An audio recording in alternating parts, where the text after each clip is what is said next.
두 번째 시간이 이어서 말씀 더 나눕니다. 이 시간에는 이제 구약 성경에서 그 제사법의 변혁에 관한 말씀을 다루는 히브리서 10장이기 때문에 히브리서 10장 다 같이 펴놓고 말씀을 보도록 하겠습니다. 이 제사법의 변혁은 구약 시대의 율법은 짐승 희생을 잡아서 제사를 했죠. 그런데 그것은 모형이고 예수님이 오셔서 생축이 되어져서 드려지실 것에 대한 그림자였다. 예수님이 오셔서 구약 성경의 모든 율법의 요구를 이루시면 율법이 변혁될 수밖에 없죠. 문자대로 해석해서 짐승을 정결한 짐승을 잡아서 제사를 했었던 구약시대의 제사법이 이제 바꿔지니까 예수님이 오셔서 예수님을 제물로 드리게 되는 그런 제사로 바꿔지니까 시을림의 율법은 원래 아벨의 제사는 양의 첫 새끼와 기름으로 드렸지만 그것은 모형이 되어졌고 실제로는 아벨 자신이 형에게 죽임을 당함으로 인해서 실현시킬 것에 대한 그림자였다는 거예요. 그러니까 이제 이것을 구약 성경의 모든 그 제사법의 변혁, 완전한 것으로 바꾸는 변혁에 대해서 히브리서 이제 10장에서 기록하고 있는데, 자, 히브리서 10장을 우선 18절까지 읽어보겠습니다. 율법은 장차 올 좋은 일의 그림자일 뿐이요. 그랬으니까 율법이라고 하는 것은 뭐 많은 게 있어요. 뭐 제일 중요한 것은 이제 성막법부터 시작해서 제사법이 있고, 그 다음에 제물 드리는 이제 제사법 중에 제물 드리는 이제 규례가 있으니까 제물도 여러 가지 종류죠. 어떤 때는 어떤 제사를 어떻게 드려라 뭐 기본적으로 번제, 소제, 속죄제, 속건제, 화목제 이게 5가지 기본 제사를 드리는 건데 이런 제사법이 다 바꿔진다 이거예요. 그 제사를 하는 날짜가 있어 또. 그래서 안식일과 절기법이라는 것이 있죠. 율법에는 안식일 날 제사하러 모이는 거잖아요. 제사하는 날이잖아요. 절기날은 제사하는 거잖아요. 7일 동안씩. 이제 이런 다 모든 것이 제사법에 관련되어 있는 것이 율법이다 이거예요. 그런데 거기에는 많은 부수적인 법이 이제 추가되는 것이죠. 성막법, 제사법, 뭐 날짜 절기법, 일반 생활 윤리법 등등 해서 이제 막 모든 게 다 율법으로 되어 있는데 이것이 다 바꿔진다 이거예요. 자, 궁극적으로 구약 성경에서 이런 제사를 한 목적은 하나님께서 요구하시는 의롭고 거룩한 생활윤리법에서 저촉되지 않게 하기 위해서 그런 제사를 하게 한 것이지요. 이 말은 신약시대에 적용을 하자면 합당한 교회 생활, 이제 에베소서에 마침 참된 생활을 해라 이렇게 번역을 해놨는데 진실한 삶을 살아야 된다 이게 사람이. 그렇게 하기 위해서는 많은 율법의 요구가 있다 이거예요. 제사를 해서 하나님 앞에 나가서 하나님 앞에 나가는 목적은 핏소리를 들으러 가는 거예요. 그룹 사이에서 말씀하시는 신의 말씀을 들어야 사람이 참말을 듣는 거다 이거예요. 세상 소리를 들으면 전부 마귀의 속이는 거짓말을 듣는 거예요. 그래서 하나님 앞에 나가야 참된 말씀을 듣기 때문에 하나님 앞에 나가는 제사하는 얘기가 쭉 나온 거예요. 이런 것들이 변혁되는 내용이다. 궁극적으로는 뭐 때문에 성도들과 구속받아가지고 교회 생활을 잘하게 하기 위한 것이 모든 율법의 목적이다 이거예요. 그런데 구속이라고 하는 과정을 거치지 않고 세상 사람들을 불러 모아가지고 그냥 이것도 행하시오, 선한 일 하시오, 옳은 일 하시오, 뭐 이웃과 잘 지내세요, 부부간에 잘 사랑해가면서 사세요, 막 이런 식으로만 막 가르쳐 놓다 보니까 사람들이 참된 생활을 하는 게 아니라 외식하는 생활로 바꿔진다고요. 그러니까 우리는 이것을 신앙생활을 바로잡으려면 어떻게 돼요? 제사법을 알아야 되고 제사법의 변혁이 왜 그런가를 알아야 된단 말이에요. 이게 뭐든지 정확하게 알아야 사람이 그렇게 알면 그렇게 믿고 그렇게 믿으면 그렇게 살게 돼 있는 거예요. 이것은 생명이기 때문에 그런 것이지 막 생명은 다른 생명인데 가시원문 기백기 나올 수 없는 생명 보고 막 좋은 막 사과 열매 맺으세요, 배 열매 맺으세요 이렇게 한다고 해서 맺어지는 게 아니다 이거요. 생명이 바꿔져야지. 생명률에 따라서 열매는 나오는 거니까. 예. 율법은 장차올 좋은 일의 그림자일 뿐이다. 참 형상이 아니었다. 율법이라는 것은. 그 다음에 해마다 늘 드리는 같은 제사. 해마다 1년에 한 번씩 드리는 제사는 대속죄절 제사라고 그러죠. 뭐 1년 동안 매일 셈족 그들은 아주 제3날 제가 셈족 우리나라 민족이 이제 셈족이 이제 이쪽 동방 끝까지 온 셈족이니까 그 장자권집 만면놀이 되면 조상 제3날 챙기다가 그거 만약 잊어먹었다 그랬다가는 만면놀이 자기는 국물도 없어 그야말로 이제. 시어머니 반지를 그 시어머니가한테 물려받은 거고 그 시어머니한테 물려받은 거 며느리한테 주는 거 아니야 그거는. 그 이제 가문의 유품이거든 그게 장며느리라고 하는 증거거든. 그래서 자기가 시집 올 때 아무리 좋은 걸 가지고 왔어도 시어머니한테 물려받은 그걸 잊어먹으면 큰일 나는 거예요 그거는. 뭐 시부모를 무시하는 것이 돼버리는 걸로 판단이 되기 때문에 이제 시어머니가 줘놓고 나서는 가끔 너 반지 잘 가지고 있지? 이러고 물어봐. 혹시라도 그 말은 무슨 뜻이냐. 반지는 하나의 상징일 뿐이고 내가 너한테 우리 가문의 모든 전통, 규례, 뭐 음식법이라든지 제사법이라든지 이거 다 가르친 거 너 지금 잘 간수하고 있고 네 아들 장가 보내면 네 며느리 내가 가르친 것처럼 잘 가르칠 수 있지 그 말이거든. 그런데 그게 의심스러우니까 반지 줘놓고 나서 자꾸 가끔가다 챙겨 쌓는 거거든. 실제는 반지가 그 조상 때 반지가 좋겠어. 나중에 시집은 현대인이 시집 올 때 가지고 온 반지가 더 좋지 사실은. 그런데도 그걸 함부로 여기지 못하게 하는 것이 이게 셈족의 전례단 말이에요 그게. 이 셈족의 문화를 알아야 성경을 알 수 있어. 다 그 문화에서 나오는 말들이니까 이게 성경이라는 건. 자, 그 다음에 해마다 늘 드리는 제사라는 대속죄 제사를 말하는 거예요. 그 다음에 언제나 온전케 할 수가 없다. 왜? 모든 사람은 모든 율법을 항상 다 지켜서 하나님을 영광스럽게 할 수는 없죠. 가끔은 지키죠.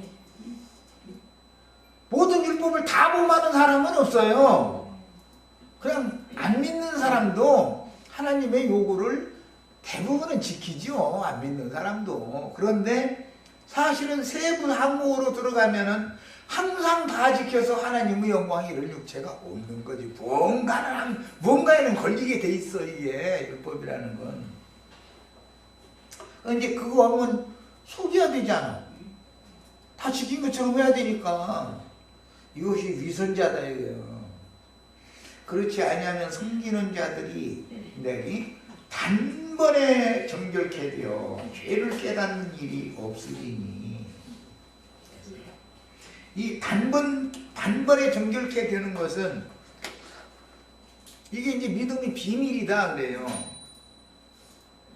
단번에 정결케 된다라는 말은 이제 이 근원이 어디서 오느냐면은 늙어서 경수가 끊어진 사람을 태를 고쳐주는 데서부터 이제 쭉 나오는 말이에요. 그 셈족들은 이제 그런 관념, 개념이 있어. 그들이. 왜냐면 사라가 그 이스라엘 민족의 어머니잖아요. 아버지는 아브라함이고, 이제 이렇게 그들은 믿고 있었기 때문에 사라가 경수가 끊어진 지 오래된 다음에 하나님의 약속에 따라서 이삭을 얻게 되었죠. 야, 그러려면 태가 고쳐져야 된다 이거예요. 마른 태에서 무슨 자식을 낳겠어. 그러니까 하나님이 오셔서 약속을 먼저 주시는 것은 태를 고쳐주러 오신 것이다 이거예요. 그 말씀이 믿어져야 되는 것이죠. 그런데 뭐 아브라함도 사라도 처음에는 안 믿어졌다는 거잖아요. 그 뭐 대문 뒤에서 아브라함과 명년 임한 때 내가 또 올 건데 그때는 사라를 통해서 아들이 이제 낳을 것이고 그 아들이 오는 것이 곧 내가 다시 오는 거야 이제 이래서 이제 흔히 말하는 이제 약속을 하러 오신 것은 초림이고 이제 그 증거로 아들이 오시는 것은 이제 완전하게 여호와께 두 번째 오시는 것이죠. 이제 그 실물로 열매를 나타낸 거니까 그게 이제 창세기예요. 그런데 사라가 가만히 들어보니까 하나님이 아브라함과 대화하는 소리를 들어보니까 이게 아무 이해가 안 되는 대화를 하고 있는 거예요. 아브라함도 묵묵부답이고 이해가 안 되니까 아브라함이 다 듣고 나더니 에이 차라리 여기 저 다메섹에서 내가 데리고 온 종 엘리에셀이나 내 후사 삼게 허락해 주세요. 이제 이러고 앉았네. 그러니 아니야. 걔는 종은 이놈아 종이 어떻게 후사가 돼 이놈아. 네 몸에서 난 아들이래 후사가 돼. 이제 이러니까 아브라함이 할 말이 있어야지. 근데 사라가 대문 뒤에서 이렇게 듣다 보니까 아니 자기가 지금 마른 막대기가 된 지가 남편이 곁에 온다고 하면 아이 그냥 막 불안하고 불편하고 아이 제발 좀 저리 가 그럴 판인데 그러고 있는 지가 옛날인데 각방서 이러고 살고 있는 중인데 아니 아브라함의 아들을 자기 몸에서 나게 한다고 그러니까 믿어져요 이게? 그래서 속으로 참 하나님 웃기시네. 그걸 속으로 웃었다는 거예요. 그랬더니 하나님이 사라가 대문 뒤에서 웃는 그것도 다 알고 있어가지고 너 웃었어? 내 말 우습게 알아 너? 그게 되는 거 아니요. 그러니까 막 건반이가 안 웃었다고 그러니까 아이 내가 너 웃는 거 다 들었는데 무슨 소리야. 내 말을 그렇게 못 믿어? 이제 하나님이 이제 믿음을 주시니까 그 말씀을 믿었더니 정말로 1년 딱 지나고 나니까 아들이 낳았다는 거다. 자, 하나님의 말씀이 믿어지면 처녀가 되는 거예요. 늙은이가 애 낳을 수 없는 늙은이가 하나님의 말씀을 받아들이면 처녀가 되는 거예요. 그래서 처녀 마리아가 예수를 잉태하게 된 것이 가브리엘 천사를 통해서 하나님이 보낸 그 말씀을 믿었기 때문에 예수를 잉태하게 됐다는 거잖아요. 그게 창세기의 해석이란 말이에요. 그 말은 구약의 시대가 늙은 꼬부랑 할머니들이 구약 시대로부터 율법 말씀을 받아가지고 요한 때까지 쭉 이어진 이스라엘 나라는 꼬부랑 할머니야. 지팡이 없으면 일어서도 못해. 그냥 팔도 흔들흔들 뭐 숟갈 뭐 밥도 뭐 하게 그 물 말아 먹고 된장 같은 거 떠먹으면 이게 곤란해. 막 흔들려서 이게 쏟아졌어서 힘이 없으니까 어디 걸으려면 물이 또 흔들흔들 목소리까지 떨리잖아 이제. 아니 나는 몇 년 사이에 이렇게 목소리가 떨리면 이 사람이 후패드니까 할 수 없어. 이거는 생명 이치가 그러니까. 그러던 사람을 주님께서 영적인 새 생명으로 다시 창조를 하시기 위해서는 마음을 이 부패한 마음을 고쳐놔야 된다 이거예요. 치료해야 된다 이거예요. 그래서 그 하야라는 말이 흐른다라는 말도 있지만 소생시킨다라는 말이 그런 뜻인 거예요. 그 저 에스겔서나 이사야 57장이나 에스겔서 37장에 이런 데 보면 뭐 성전 동문을 통해서 성전 중심에서 물이 조금 흘러나와가지고 점점 흘러가면서 막 이게 사람이 헤엄쳐 건널 수도 없을 만큼 깊은 그런 막 생명수의 강이 이렇게 흘러가는 얘기가 나오고 그 생명수의 강이 흘러가는 땅은 전부 다 소성된다는 거잖아요. 원문은 치료된다 이게 치료. 그건 무슨 뜻이냐? 에덴 동산 중앙에서 발원하여 동산 사방을 적시고 땅의 사방으로 흘러가는 데서부터 오는 거예요. 이제 그 말씀을 예수님이 내가 주는 물을 마시는 자는 그 배에서 생명수의 강이 넘쳐나리라 이렇게. 그러니까 이제 성경이라는 것은 전부 주의 말씀을 보낼 때 사람이 그 말씀을 믿으면 영혼이 깨끗게 된다 이거야. 마음이 깨끗게 된다 이거야. 그건 처녀라고 그래. 그런 상태를. 그러니까 그런 처녀로 일단 치료를 해놓고 나서 처녀의 태에다가, 깨끗한 태에다가 진리의 말씀을 갖다가 심으면 그 진리의 말씀 씨가 그 사람을 거듭나게 한다 이거야. 그러면 말씀의 아들이 되는, 하나님의 자녀가 되는 거예요. 이제 이것이 하나님의 새 창조의 그 질서, 순서인 거예요. 자, 그 얘기를 해야 되니까 짐승제사를 하던 제사법이 예수의 피를 뿌려서 깨끗게 해야 하는 법으로 바꿔지야 하는 얘기를 당연히 변형이 돼야 되겠죠. 자, 이제 그 얘기를 한 거예요. 자, 읽어나갑니다. 그러나 이 제사들에는 해마다 죄를 기억하게 하는 것이 있나니, 구약의 율법 제사는 매년 지난 1년 동안에 지은 죄를 그날 하루 종일 죄를 뿌리고 티끌 뿌려가면서 회개하는 날이죠. 회개 기도하는 날. 그러니까 매년 회개를 했어야 했어요. 구약시대에는. 이는 황소와 염소의 피가 등이 죄를 없이 하지는 못했다. 자, 죄를 없이 한다 이렇게 해놓으니까 사람들이 오해해가지고, 이런 말을 대해서 오해해가지고, 죄가 어디에서 거하고 있어요? 내 육체 속에 거하고 있죠? 네. 그래서 생물이라는 그 용어 내가 일부러 설명을 하고 여기 이제 온 거예요. 저 시간에. 우리가 생물 중에 제일 으뜸되는 생물이었죠? 그 생명은 육신의 생명이다 이거예요. 피에 있는 생명이었다 이거예요. 짐승의 생명이었다 이거예요. 야, 그러니까 내 육체 속에는 죄가 거하고 있으니까 죄만을 또 한다고 해서 나가는 게 아니죠. 그러면 육체를 죽여버리면 죄가 심판받는 거 아니에요. 예수님이 육신으로 오셔서 십자가에서 못 박혀 죽임을 당하심으로 죄가 심판받은 거다 이래요. 육체의 죽음은 뭐라고요? 죄의 심판이다. 죄의 심판. 그 육체와 죄가 연합되어져 있으니까, 야, 그래서 죄인이라고 그러는 거예요. 이 사람이 태가 고침을 받아가지고 그리스도의 성령을 받으면 그리스도인이 되죠. 죄인이. 그럼 새 사람이 된 거죠. 이제 새 창조. 성경에서 죄인이라는 말과 그리스도인이라는 말을 구분을 잘 하셔야 돼. 죄와 연합되었다 이거예요. 나와 김영숙 자매는 그냥 40년, 50년 죽는 날까지 그냥 같이 살죠. 그것은 육신의 세상에서 표상으로 보여주는 거잖아. 모든 사람은, 육신에 있는 사람은 죄와 연합이 되어 있기 때문에 죄의 사람이라는 뜻으로 죄인이라고 그래요. 죄가 그 사람의 주인이다 이거예요.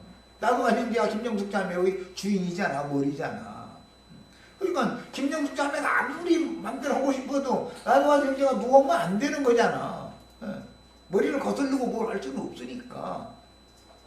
서로 이제 사람이니까 상의적으로 뭘 하지만 짐승 세계에서는 그게 아니에요. 짐승 세계에서는 맨 나중까지 싸워서 이긴 그 수컷이 모든 때를 다 거느려버려. 그리고 뭐 걔들은 상의고 뭣도 없어.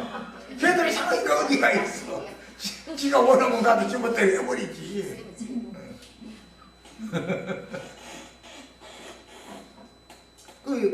암컷이 임산 때가 됐다 싶으면은 지멋대로 다 해버리지. 뭐 상의하고 뭐 들어가도 되느냐 물어보고 뭐 그런 사람이나 그게 하는 순서대로 하고 아내 의사도 물어보고 그러는 것이지. 짐승은 그런 것도 없어. 짐승이 그런 게 어디가 있어. 지멋대로 해버리지.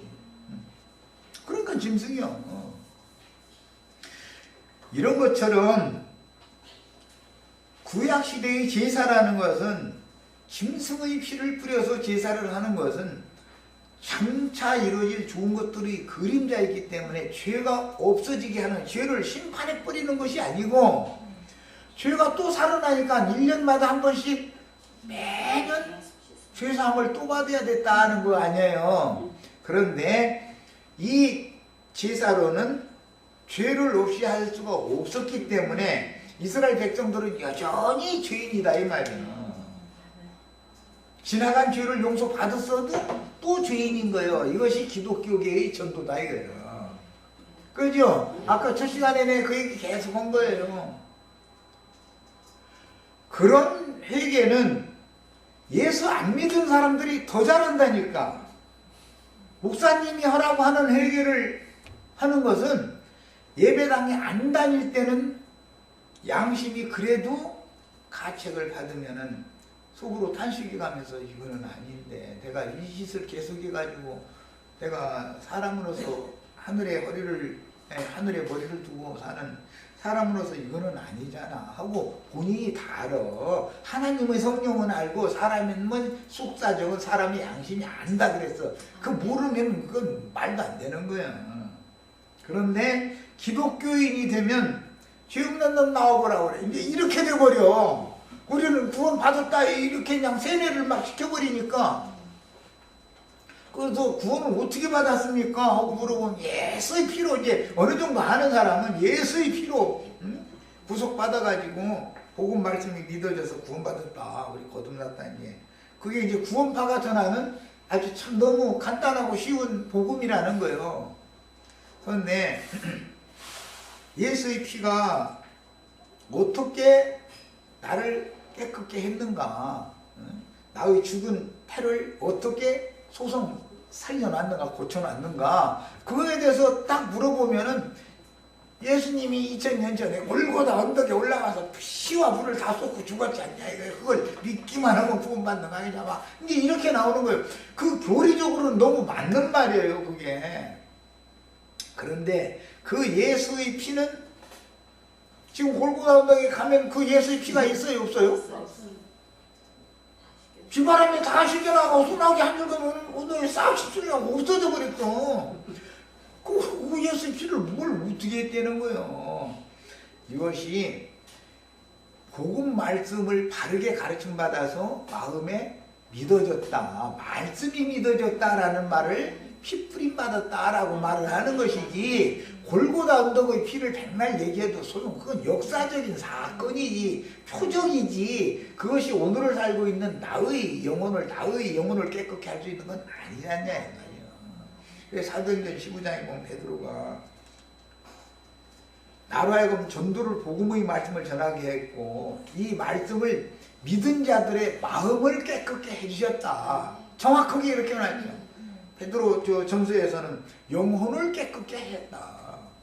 영혼을 먼저 깨끗게 해서 치료를 한 다음에 그 다음에 거기다 진리의 말씀을 가르치고 우리가 전하는 믿음의 말씀, 구원의 말씀이다. 이 말씀은 죽은 말씀이 아니고 살아있는 말씀이다. 이 살아있는 말씀, 그 생명의 말씀을 마음에 믿어지게 하려면 먼저 마음을 깨끗게 하는 치료부터, 즉 피뿌림부터 필요한다 그 말이에요.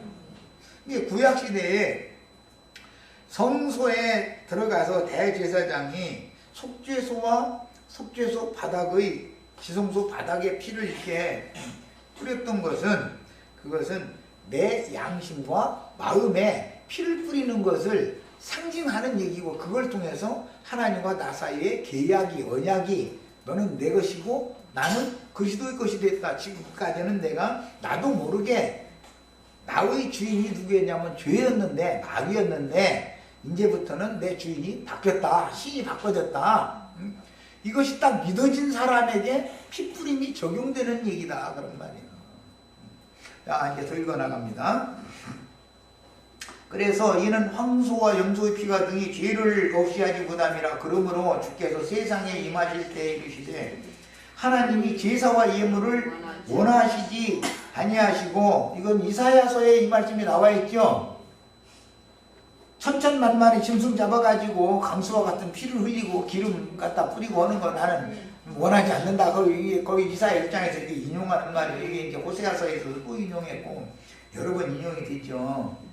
그러니까 그 말은 율법적으로 짐승 잡아서 제사하는 제사를 계속 해야 된다. 계속 하지 말을 해야 된다.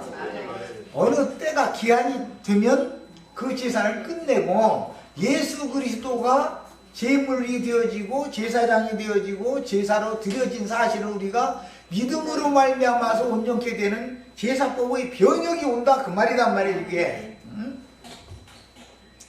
자, 그래서 하나님이 제사와 예물을 원하지 아니하시고 오직 나를 위하여, 여기 나라는 건 예수님을 말하는 것이지만 사실은 이 말씀이 믿어진 나 자신이 여기에 포함이 돼야죠. 예수님이 죽으면 내 죽음이고 예수님이 부활은 내 부활이어야 되는 거예요. 이게 나를 위하여 한 몸을 얘기하셨도다. 이 한 몸은 예수님의 몸을 말하는 거단 말이에요. 내 구원을 위해서 내가 자살하면, 내가 스스로 죽으면 내 영혼이 구원받는 게 아니죠. 대속물로 예수님이 죽어야 돼. 이 사실이 믿어져야 되는데 이게 믿음의 법이라고 그래요. 그래서 이제 로마서나 갈라디아서에 보면은 너희가 하나님 앞에 의롭다 하심을 받은 것이, 구원을 받은 것이 율법의 행위로냐 아니라 믿음의 법으로니라. 믿음의 법으로니라. 그래서 율법 행위로가 아니라 믿음의 법으로만 구원을 받는다는 거예요. 법이 바꿔지는 거예요. 이게 율법 행위를 강요하다가 이제 믿음으로 살아라. 나의 의의는 율법을 잘 지키는 사람이라고 되어 있는 게 아니다 이거예요. 선지자들 이거 해석할 때 하나님이 의롭다고 보시는 의의는 믿음으로 말미암아 사는 사람이다 이거예요. 믿음의 법으로 제사법이 바꿔지는 얘기예요. 자, 번제와 속죄제를 기뻐하지 아니하시나요? 대속죄절 날은 속죄제와 번제 두 가지를 드리죠. 그래서 이거 인용한 거예요. 이에 내가 말하기를 하나님이여 보시옵소서. 두루마리 체계라는 건 구약 성경을 염두에 두고 하는 말이에요. 나를 가리켜 기록된 것과 구약 성경은 전부 누구에 대해서, 이 성경이 누구에 대해서 말하는 것이다? 예수님이 나에 대해서 증거하는 거다. 성경이란 전부 누구에 대해서 증거한 거예요? 예수님에 대해서. 신약 성경은 그리스도와 교회에 대해서 증거한 거예요. 나를 가리켜 기록된 것과 같이 하나님의 뜻을 행하러 왔나이다 하셨느니라. 예수님이 오신 것은 아버지의 뜻을 행하러 오신 것이죠. 그 요한복음에 분명히, 요한복음 그 4장에 보면 아버지의 뜻은 아버지께서 나에게 주신 자 하나도 잃지 않고 다 그들을, 죽은 자들을 다 살려가지고 하나님의 것으로 드리는, 그렇게 하나님께 영광이 되게 하는 그런 일을 하러 예수님 오신 거예요. 위에 말씀하시기를 주께서는 제사와 예물과 번제와 속죄제는 원하시지도 않고 기뻐하지도 아니하신다 하셨고, 이는 다 율법을 따라 드리는 것이다. 율법을 따라 드리는 제사는 하나님이 기뻐하시지 않는다. 그럼 무슨 제사를 기뻐 받으신다? 믿음의 법으로 드리는 제사를 이제 기뻐하신다 그 말이에요. 그건 당연히 율법 행위를 믿음을 행하는 믿음의 법으로 율법을 변형시킬 때가 당연히 와야죠. 이 일을 예수님이 오셔서 이미 다 이루는 사실을 우리는 믿을 때, 나도 단번에 예수님이 이걸 단번에 이제 자기 한 몸을 들여서 단번에 성소에 들어가실 때 나도 예수 안에서 함께 들어가는 거예요. 그래서 출애굽기 율법에는 대제사장의 흉패에는 양 어깨에도 이스라엘 12지파의 이름이 새겨져 있는 보석이 매어져 있고, 가슴에도 12지파의 이름이 기록되어져 있는 보석 12를 가슴에도 매달고서 들어가는 거예요. 자, 그 보석 중에 하나가 오늘 우리 형제 자매님들이다 이 말이에요. 12가지 보석들이요. 그래서 대제사장이 혼자 지성소에 들어간 게 아니고 이스라엘 12지파를 다 어깨에 메고 들어간 것은 훗날 이방인들을 구원을 상징한 거예요. 가슴에 메고 들어간 것은 현상적인 이스라엘 12지파들이 있었어요. 그들을 함께 데리고 들어가는 거예요. 이렇게. 그러니까 이방인이든 유대인이든 다 보석이라고 그랬는데 이건 돌이요. 사람의 영은, 사람의 신령은 돌로 비유한다 이거예요. 사람의 이 혈육의 몸은 흙으로 비유한다 이거예요. 그래서 질그릇 속에 돌그릇을 또 넣어 놓으셨기 때문에 혼인날 물 항아리 6을 집 밖에 놔뒀다. 혼인 잔치에 오는 손님들 그 물 떠서 이제 수족을 싣고 들어오라고 하려고. 그런데 그게 질그릇 항아리가 아니라 돌 항아리였다는 거잖아요. 돌 항아리. 그러니까 이것은 모두 질그릇 속에 돌그릇을 또 넣어놨는데 그 돌그릇 속에 수족을 씻는 물이 담겨져 있는 것은 상징이다 이런 말이에요. 하나님의 성령이 우리 심령에 충만하게 임재해 있으면 우리들이 그리스도의 은혜로 우리 심령에 그리스도의 은혜가 충만하면 다른 사람들에게도 씻을 물을 줄 수가 있죠. 그 얘기를 해놨더니 예수님이 기적을 일으켜가지고 혼인잔치 날 물을 포도주 되게 하셨느니라 해서 했는데 참 포도주는 내 피는 참 포도주다 그랬잖아. 내가 주는 물이 참된 음료다. 포도주는 또 참된 음료다 그랬잖아. 그러니까 말하고자 하는 어떤 의도대로 성경을 해석을 해야지 막 기적을 일으켜가지고 물을 포도주 되게 하는 그런 능력이 있다고 지난번에 저 신림동에 어떤 분 오셔가지고 그랬어요. 무슨 포도주 만드느냐? 100포도주 만든다고 딱 이러고요. 붉은 포도주도 아니고 100포도주 만들어요. 그랬더니 그 목사님이 얼마나 신령한지 100포도주 만드는데 그 어떻게 만드는데요? 그랬더니 그분이 막 이렇게 막 가르치는 그 말씀을 먹으면 그게 다 100포도주 마셔가지고 아주 막 섞인 것이 없는 100포도주라고 이러고요. 참 신령하게 신령하네요. 물을 바꿔서 100포도주 만들어서 맛이 내주니 참 신령하지 뭐. 그 정도면. 그런데 그것이 믿어진다는 것도 또 신령하고. 섞인 것이 없는 맑은 포도주, 100포도주는 예수님이나 만들지. 무슨 인간이 무슨 놈은 100포도주를 만들어. 인간은 주님이 만들어져서 가지고 이렇게 떠날려다 주는 하인들이지. 거기 혼인잔치집에 지금 우리 혼인잔치 하러 왔죠.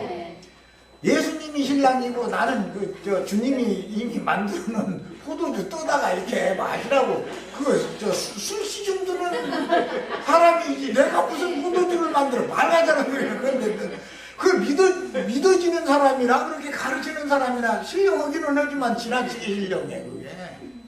예수님 자리를 어떻게든 저희가 차지하려고 그러는 거예요. 마음껏 보면 신기해 하여간. 자, 그 다음에 그 첫째 것을 피하심은 둘째 것을 세우려 하십니다. 첫째 것은 율법이죠. 둘째 것은 믿음의 법이에요. 자, 믿음의 법은 세우는 거예요. 언제나 하나님은 첫 것을 표상으로 표적으로 보여줘요. 첫 사람을 폐하고 둘째 사람을 세워요. 제일 특징이 그거예요. 첫 창조, 물질계의 창조는 폐하고 영적인 새 창조, 새하늘과 새 땅을 세우는 거예요. 첫 아담은 폐하고 둘째 아담을 세우는 거예요. 모든 것이 다 그래요. 첫 것은 다 없어질 거예요. 그거는. 육신에 속하고 물질계에 속한 것은 전부 영원한 게 아니에요. 그 하나님이 말씀하실 때 천지로 하나님 말씀을 창조해놓고 나서 말씀을 예수님이 말씀할 천지는 없어지겠으나 그런 거 보면 폐한다고 말이잖아. 저 창조는. 내 말은 없어지지 않냐. 그래요. 이렇게 첫 것을 폐하는 것이 하나님의 뜻이다. 그러니까 율법을 끝까지 붙잡아서는 되는 일이 아니죠. 둘째 것을 붙잡아야 완전히 하는 것으로 나가야지. 야, 어린아이 때는 그런데 물질계에 속하고 육에 속한 사람들은 첫 것을 잡기는 쉽지요. 잖아요. 표적으로 나타나는 뭐는 잡기가 쉽잖아요. 눈에 보이니까 뭐 방언을 하느냐 뭘 하느냐 막 또 그런 사람들 막 기도파 막 동굴파 막 이런 사람들 만나면 감당하기 어려워. 막 번쩍번쩍 봤다 해갖고 뭐 한다는 소리가 그러나 심란한 사람한테 말이야. 내가 뭐 봤는데 당신 남편이 저기 뭐 어떤 여자 데리고 어디 이렇게 들어가더만 내 눈에 보였어 그게 막 이러면 이제 그러는데 심란하던 사람이 이제 오늘부터 이제 머리 싸움에 이제 남편이 계속 의심스럽고 남편이 어디 가면 전화해봐서 어디 가나 들어봐야 되고 전화해가면서 볼까? 가려고 맘만 먹으면 가졌나 먹어? 아, 전화 받아가면서도 가려면 가는 거지, 그거 뭐. 그런 식으로 해서 사람을 미혹하고 이러면 안 된단 말이야.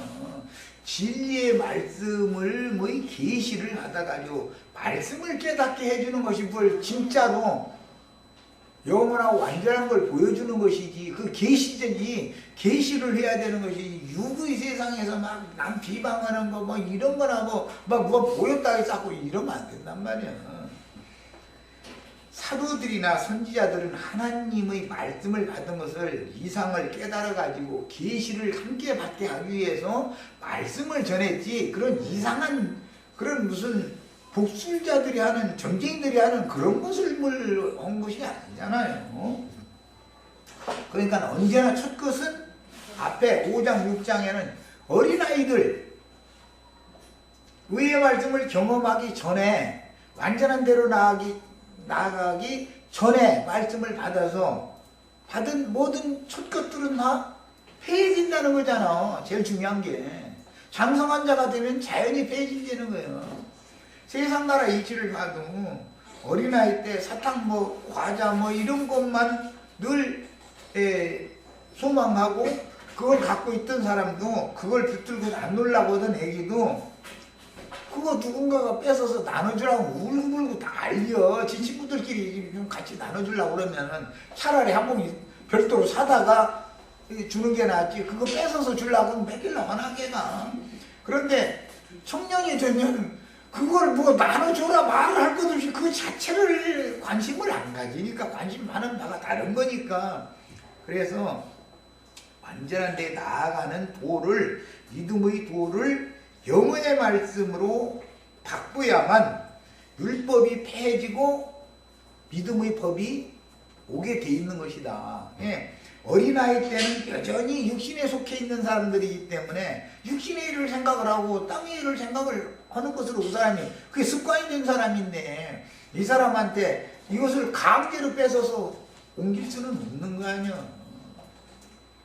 결국 그러니까 어떻게 하면 되느냐, 하나님의 방법은 이 법을 바꾸게 하려면 사람을 영으로 거듭나게 해서 길로 놓으면, 잘하게 해놓으면 자연히 바꿔지게 돼 있어. 그것은 강제로 뺏는 법은 없어 절대로.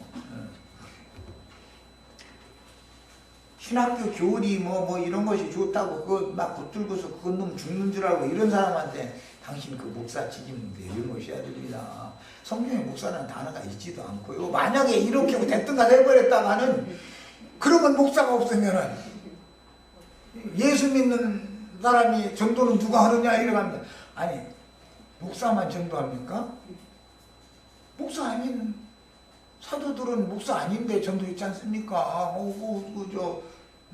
빌립이랑 뭐 이런 분들은 그야말로 집사님이었는데 다 전도 있지 않습니까? 집사가 전도하면 안 됩니까? 이제 이렇게 하면 그래도 목사가 있어야지. 이제 이렇게 나가면은 그 사람한테 그걸 강제로 뺏으면 안 돼요. 다투는 일이기 때문에, 그 어린아이들이기 때문에, 육신에 있는 자들인데 어떻게 할 거예요. 다만 거듭나고 나서 잘하면 목사라는 것을 허라고 사정해도 않지요. 진리를 알게 되면 이게 자기가 얼마나 하나님 앞에 큰 범죄를 하고 있다는 걸 이제 깨닫게 되기 때문에. 자, 그래서 언제나 첫 것은 폐하고 둘째 것을 세우는 것이 하나님의 경륜이다. 이 뜻을 따라, 첫 것을 폐하고 둘째 것을 세우는 뜻을 따라, 그 말이에요. 예수 그리스도의 몸을 단번에 들이심으로, 예수님이 십자가에서 단번에 죽으셨을 때 우리가 거룩함을 얻었다. 죽기는 예수님이 죽었는데 우리는 거룩해졌다는 거잖아. 이것은 믿음으로 취한 우리에게나 적용이 되는 얘기지, 이 말이 안 믿어지는 사람에게 소용이 없잖아요. 예수님이 아무리 다 단번에 일어났어도 안 믿으면 소용없는 거 아니야. 그 사실이 안 믿어지면. 그러니까 이 믿음의 법은 내가 처음에 복음이 깨달아져서 영으로 깨달아서 마음에 딱 믿어질 때 나도 단번에 하나님의 영광 앞에 이미 들어가 있는 상태다 이거예요. 자, 거기에 들어간 사람은 이제 구약시대의 여호와는 양 쪽에 그룹이 있기 때문에 그룹 사이에 여호와 영광 임재해 계시기 때문에 그게 영광의 보좌니까 거기에서 영광의 하나님이 대제사장에게 말씀하신다 이거예요. 그 말씀을 들어야 되는데 그 말씀을 들으려면 아벨의 피보다 더 낮게 말하는 뿌린 핏소리를 듣는 것이 영광의 하나님의 참말을 듣는 것이다 이거예요. 구약시대에는 아벨의 피가 땅에서 호소를 했죠. 그런데 그것의 적용은 실제로는 예수님이 먼 훗날 예수님이 단번에 자신의 몸을 제물로 속죄제물, 번제제물로 드려서 단번에 성소에 들어가지고 자기 몸이 죽을 때 흘렸던 그 피를 가지고 하늘 성소에 가서 뿌렸다고요. 이 피가 뿌려진 영광의 보좌에서 들리는 그 말씀이 피는 영광의 보좌에만 뿌려진 게 아니라 바닥 땅에도 뿌려졌기 때문에 나의 영광, 나의 양심과 마음의 핏뿌림을 받아가지고 여기에 계신 하나님의 영광과 내 마음에 있는 나라고 하는 이 사람 사이에 계약이 체결된 거다 이거예요. 이 계약 말씀이 믿어진 사람은 이 믿어진 하나님의 약속의 말씀 때문에 그대로 그걸 하나님이 반드시 이루신다는 거예요. 이제 자 이제 저 아래 18절까지 쉽게 읽어나가겠습니다. 시간이 이제 다 된 것 같으니까. 이 뜻을 따라 예수 그리스도의 몸을 단번에 들이심으로 말미암아 우리가 거룩함을 얻었노라. 제사장마다 매일 서서 섬기며 자주 같은 제사를 드리되 이 제사는 언제나 죄를 없게 하지 못하거니와 이것은 죄를 심판하는 제사가 아니었기 때문에 말이야. 죄는 여전히 그 육의 마음, 저주받은 마음에 살아있는 상태로 율법적인 짐승 제사만 계속한 거예요. 그래서 짐승 피로 뿌리는 제사는 예수의 피로 뿌리는 제사로 바꿔져야 된다고 말이에요. 오직 그리스도는 죄를 위하여 한 영원한 제사를 드리시고 이 한이라고 한 것은 단번에 드린다 이런 말이에요. 구약 시대에는 매년 또는 필요에 따라서 제사를 계속 드렸었으니까. 그러나 예수님은 단번에 대속제절 제사를 단번에 드리는 거예요. 영원한 제사를, 이것은 바꿔질 수 없는 영원한 완전한 제사인 거예요. 그 다음에 하나님 우편에 앉으사, 이제 이 말도 하나님 우편에 앉으사라는 말은 하나님의 그 좌우편에는 두 그룹들이 있었어요. 그런데 좌편, 우편 이렇게 말할 때 언제나 세상에서의 우편은 하나님 나라에서는 이제 좌편이 되는 거예요. 세상 나라의 좌편은 하나님 나라의 우편이 되는 것이죠. 정치 성향을 봐도 그 좌파다 소리 들으면은 하나님 나라에서는 그 사람이 옳은 거예요. 하나님의 나라에서 보면. 그런데 나는 우파다 이러면은 그건 세상 나라에서는 옳지만 하나님 나라의 법으로 보면 안 맞는 것이죠. 사실은 이제 세상 나라의 법과 하나님 나라의 법이 다 반대이기 때문에 그러는 거예요. 이게 상징이요. 우편하면 영의 편이단 말이에요. 좌편하면 육의 편인 거예요. 언제나 성경에서는 비유요. 그래서 좌편 강도, 우편 강도. 그런데 좌편 강도는 저주받았죠.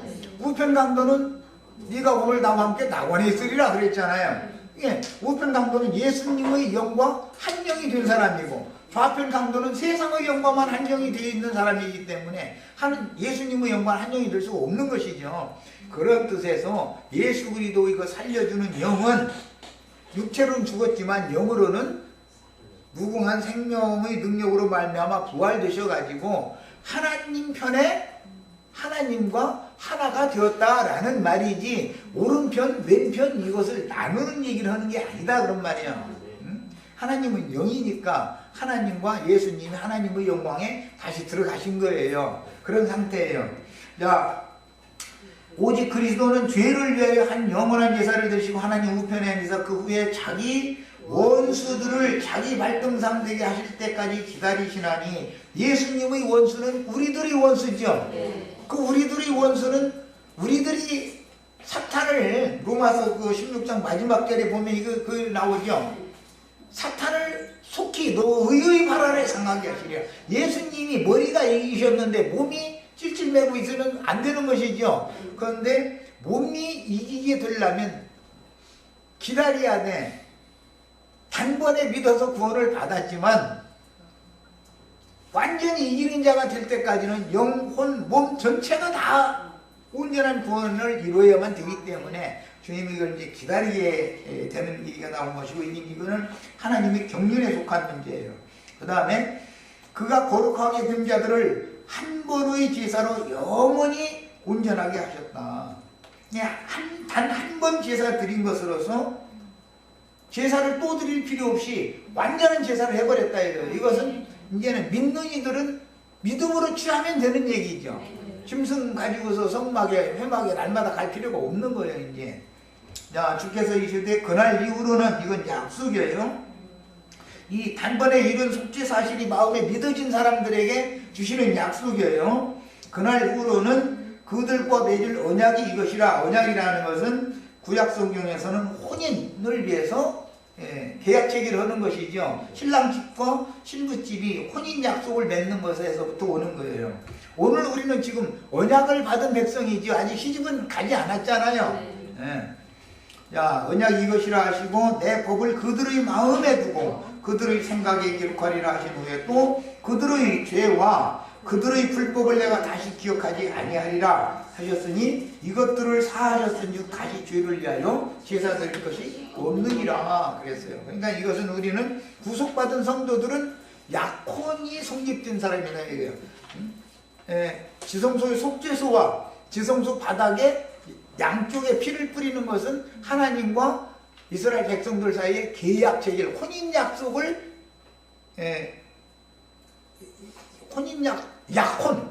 약혼식을 하는 것이다. 이게 약혼식. 우리는 다 약혼식이 이루어진 사람들이에요. 이제. 자, 여기까지 두 번째 시간 같이.